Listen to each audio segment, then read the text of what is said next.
gods. Throughout the history of our world, and even in fictional series like Star Wars and Marvel, gods have been the subject of multiple debate, as divine, nigh omnipotent, and sometimes omniscient entities who very well could have created the fundamental elements and now manipulate them of the world.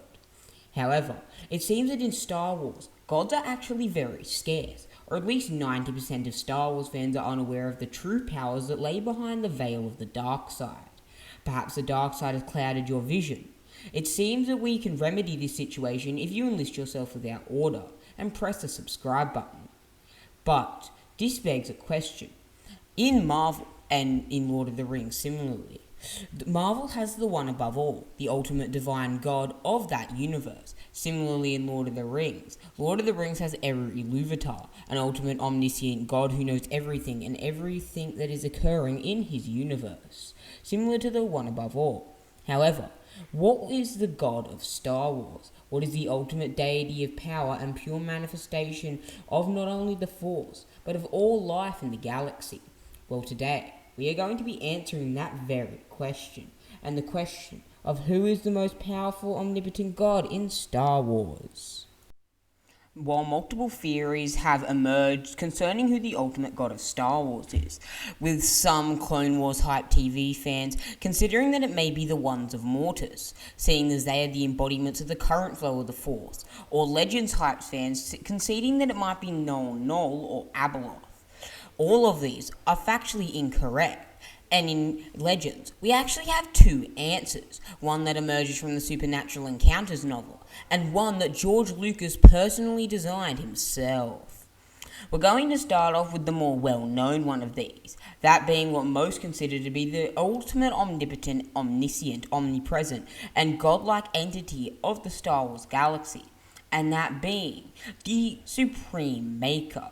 Everything, and I mean everything, has transpired because of this being, the Supreme Maker, inspired by George Lucas from the one above all, as well as the presence from DC, as well as Eru Iluvatar from Lord of the Rings, and of course, George Lucas. The Maker is strangely inspired by Azathoth, said to sit frozen on his arboreal throne, not doing anything at all, and also known as the giver to the Sun Seer race. It was the Maker that created the Aeons and set the current flow of the Force into motion as a river that encircles and flows through all reality, apart from setting a few rules and guidelines for the Aeons to follow. The Maker's further interaction with the multiverse is minimal, and perhaps some could even concede the Omniverse.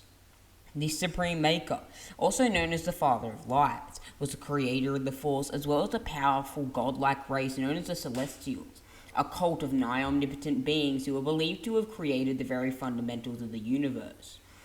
Prominent members among these species were beings such as Wutsek, although his species, the Force Demons, was a branch off from the Celestials.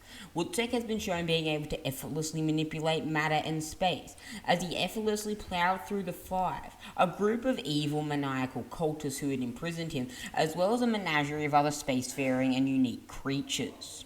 The Maker was also beyond the dimensional borders, as the Maker taught the Celestials wisdom, compassion, justice, and balance of power. These Celestials would ultimately go on to be the descendants of the Ones, who we mentioned previously. He is an exceptionally formidable being, and while his interaction with the multiverse is minimal, if at all, very scarce, due to the fact he does not want to exert his full power, this is sadly all the information we have on him, meaning from now on, we're going to have to guess. The Supreme Maker does have various mentions in the Star Wars Supernatural Encounters novel, which is not officially licensed by Lucasfilm.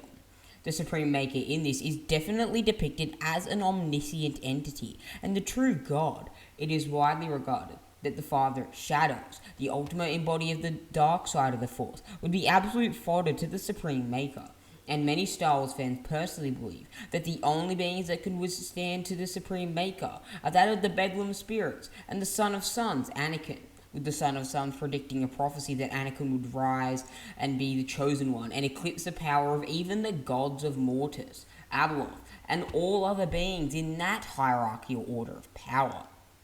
But my friend, you may be pondering why, and I mean this, Why on earth would the Supreme Maker only be considered as one of the few beings in all of Star Wars lore? The Supreme Maker is one of the few omnipotent gods. However, he is not the only one. The Father of Shadows could be considered omnipotent, but due to the fact he does not have on-par power or experience with the Supreme Maker, we cannot include him as the ultimate god, as he was rather subservient to the Supreme Maker and feared his wrath. What we have to work on is that of the wills. Everything, and I mean this, all the Force, came from the wills. Originally emerging from the wellspring of life, the wills were believed to have created the Force itself in tandem with the Supreme Maker. With the wills believed to inhabit midichlorians, being able to modify and alter their ability and host body from one vessel to another, going from someone like as powerful as Darth Caedus to someone rather weaker in the terms of Mace Windu. They jump from one host to another, feeding off of the Force energies, literally infusing the Force within them. The wills have ultimate omnipresence and ultimate omnipotence, and while these amazing characters are not included in the Supernatural Encounters novel, they certainly are exceptionally formidable. The wills are believed to be responsible for midichlorians, with the Force priestesses being the beings who originally learned the path to immortality via the wellspring of life, believed to be servants and extensions of the wills. Similarly, the Journal of the Wills was a very coveted and ancient document and manuscript that was recorded by the Shaman of the Wills, Chirrut Imwe, who was in Rogue One, a Star Wars story which released in 2016, nearly 8 years ago at this point, was an exceptionally powerful and notable member of the Church of the Force, and was widely regarded by many Star Wars fans at the time as a member of the Shaman of the Wills. So, my friends, what did you think of this? Did you decide and deduce that our knowledge was factual? Or do you dismiss the Supernatural Encounters novel, believing that if it's not truly licensed by Lucasfilm and that current canon, that it is not worth noting? Anyway, this is where we part ways. I'll see you in a galaxy far, far away. Remember, the Force will be with you, no matter how bleak, obsolete, and dark the future ahead of you may seem.